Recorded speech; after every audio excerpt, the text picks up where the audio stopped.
So hello everyone, कैसे हो आप सभी। उम्मीद करता हूं कि आप सभी अच्छे होंगे, मस्त होंगे। तो आज के सेशन में बात करने वाले हैं class 10 chapter 8 introduction to trigonometry का सबसे इंपॉर्टेंट एग्जाम बेस्ड क्वेश्चन। ठीक है, इस टाइप के क्वेश्चन को आपको एग्जाम में रखा जाता है, दिया जाता है, तो आप इस क्वेश्चन को बहुत अच्छे तरीका से एक्सप्लेनेशन के बारे में सुनना है। यहां पे देखिए कि जरा अब हम इसको एक्सप्लेन करने के लिए हम इस चीज को साइड में रखते हैं और सिंपल है यार, कुछ भी डरना नहीं है। आपको ये नहीं देखना है कि भैया इसमें कुछ डाटा गिवन नहीं दिया है फिर कैसे इसका आंसर लाएंगे। सिंपल है, आप जो भी पढ़े हो क्लास 9 और 10 में बेसिक चीजें बता दूंगा, इसका 20 सेकंड के अंदर आंसर आपको टिक आउट करने का आइडिया दे दूंगा। यहां पे देखो जरा इस क्वेश्चन को, ABC is an isosceles triangle. अब देखो तुमको सबसे पहले आइसो का मतलब क्या होता है जी। सबसे पहले आप तो इसका मतलब समझो कि आइसोसेलेस का मतलब क्या होता है कि आइसो मतलब दो। भाई साहब देखो यहां पे देखो इस आइसोसेलेस का मतलब कि दो चीजें बराबर। अब दो चीजें, अब आगे बढ़ते हैं। Isosceles right angle triangle. भाई राइट एंगल ट्रायंगल का मतलब क्या होता है? अरे देखो ना जी, राइट एंगल ट्रायंगल का मतलब कि उस त्रिभुज में एक कोण 90 डिग्री है। आइसोसेलेस का मतलब कि उसी त्रिभुज में भाई एक कोण 90 है और दो साइड क्या है, आपस में बराबर है। इतना तो समझ लिए ना। अब देखो थोड़ा सा एक सिंपल डायग्राम बनाते हैं आपके लिए, ताकि आपको और बेहतरीन तरीका से हम एक्सप्लेन कर सकूं, और बेहतरीन तरीके से आपको क्या कर सकूं, एक्सप्लेन कर सकूं। यहां पे ध्यान दीजिएगा, यहां पे ध्यान दीजिएगा।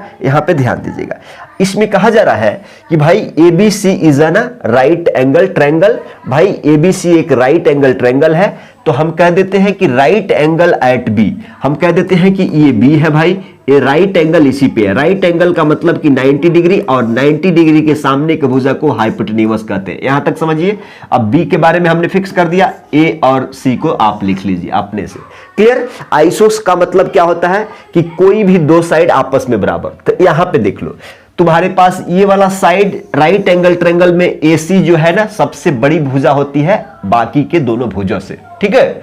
अब देखो यहां पे what is the value of 2 sin A into cos A। यहां पे देखो, यहां पे सॉल्यूशन लिख के हम कहेंगे कि भाई साहब आपको क्या निकालना है, 2 sin A into cos A। आप जरा बताओ, अगर आपको sin A और cos A, ठीक है, या एंगल ए पता चल जाए, तो क्या आप आंसर निकाल सकते हो?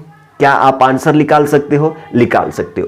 तो हम कहते हैं कि इसको यहीं पे फिक्स करो। अब देखो आपसे क्या बोला जा रहा है कि भाई आइसोसेलेस का मतलब कि दो साइड आपस में बराबर। तो हम कह देते हैं कि भाई साहब इस ABC राइट एंगल ट्रायंगल में in right angle triangle ABC में क्या है जी, AB बराबर है किसके, BC के। AB बराबर है BC के। क्लियर। अब देखो जैसे ही किसी राइट एंगल ट्रायंगल में दो साइड्स बराबर होते हैं ना, तो एक थ्योरम होता है कि किसी भी राइट एंगल ट्रायंगल में जब दो साइड आपस में बराबर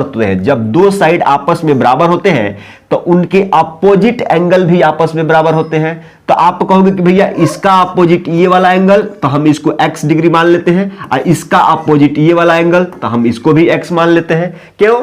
आप जानते हैं कि त्रिभुज के तीनों कोणों का सम कितना होता है, त्रिभुज के तीनों कोणों के एंगल का सम 180 डिग्री होता है। अब आपको ये एंगल मालूम है, ये एंगल मालूम है, यहां से x का वैल्यू निकालिए और वहां से फटाफट निकाल देंगे। अब देखो जरा, आप कहोगे कि भैया अकॉर्डिंग टू प्रमेय, अरे भाई साहब अकॉर्डिंग टू प्रमेय वी नो दैट भाई अपोजिट साइड के अपोजिट एंगल क्या होते हैं, बराबर होते हैं। तो भाई साहब AB बराबर है BC के, तो भाई साहब इसके अपोजिट ये हो गया और इस लाइन का अपोजिट ये हो गया। तो भाई साहब व्हाट वी नो क्या चीज, वी नो क्या चीज, sum of right angle triangle, sum of angle of right angle triangle is 180। तो आप कहोगे कि भाई साहब कोण A प्लस कोण B प्लस कोण C मिला के कितना होना चाहिए, 180 डिग्री। क्लियर है, 180 डिग्री। अरे ये भाई साहब 180 डिग्री। A का मान कितना है जी, x है, प्लस B का मान 90 डिग्री है जी, 90 डिग्री, प्लस C का कितना है, x है, बराबर 180 डिग्री। एक्स एक्स एगो एक्स कितना हो जाएगा 2x इक्वल टू ये 180 डिग्री में से ये 90 डिग्री है, इधर आएगा तो माइनस का 90 डिग्री, तो 180 में से 90 चले जाएगा, कितना बचेगा 90 डिग्री बराबर कितना हो जाएगा 2x। यहां से कटाएंगे तो x का मान कितना आ गया 45 डिग्री, x का मान कितना आ गया जी 45 डिग्री। अब देखो ये x क्या है, एंगल A बता रहा है, मतलब आप कहोगे कि भैया एंगल A बराबर कितना है जी 45 डिग्री। अब देखो A का मान 45 डिग्री, इस इक्वेशन में रखो 2 साइन क्या चीज 2 साइन A का जगह पे कितना 45 डिग्री इंटू कॉस 45 डिग्री। अब देखो 2 इंटू साइन 45 का मान 1/2 होता है, साइन 45 का मान 1/2 होता है, √2 होता है, इंटू कॉस 45 का मान सेम उतना ही होता है। तो आप कहोगे कि ऊपर में 2 रहेगा और √2 मिलके एगो 2 दे देगा, ये कट के कितना हो जाएगा 1 इज द आंसर। मतलब इसका आंसर आपने क्या ला दिया 1 ला दिया। क्लियर, यही चीज कंसेप्ट था, तुमको अच्छे से समझना है कि हमने क्या किया। सबसे पहला परिमेय क्या है कि भाई किसी भी राइट एंगल ट्रायंगल में अगर 2 साइड्स इक्वल है तो उन साइड्स के अपोजिट एंगल भी क्या होंगे बराबर होंगे। आप जानते हैं कि कोण A है, कोण B है, कोण C है, तो भाई ये तो कोण फिक्स है, ये तो कोण फिक्स है, मतलब ये वाला कोण तो फिक्स है, इसके अपोजिट एंगल H है। अरे भाई इसके बारे में नहीं सोचना है, आप कहेंगे कि भाई ये वाला साइड आपस में बराबर है, तो इसके अपोजिट एंगल देखो ना x हमने मान लिया और इसको भी हमने x मान लिया। सॉल्व किया, जानते हैं कि त्रिभुज के तीनों कोणों के सम 180 डिग्री, अप्लाई किया, आंसर आ गया। A का वैल्यू आया, हम उसमें रख दिया। Clear, right. अब कोई बोल रहा है कि भैया आपने यहां तो x का मान लाया है ना, अरे एक बार ध्यान से देखो ना, ये x क्या बता रहा है, एंगल A को रिप्रेजेंट कर रहा है। ये A क्या बता रहा है कि भाई तुम एंगल यहां पे हो, ये C क्या बता रहा है, ठीक है, ठीक, क्लियर, एंगल को बता रहा है। तो हमने x निकाला, इसका मतलब कि आप कहोगे कि ये 45 डिग्री हो गया और ये वाला भी 45 डिग्री हो गया, तो आप कहोगे कि भाई तीनों को जोड़ के 180 यानी 90, 45 45 90 180 डिग्री, सिंपल, ठीक है।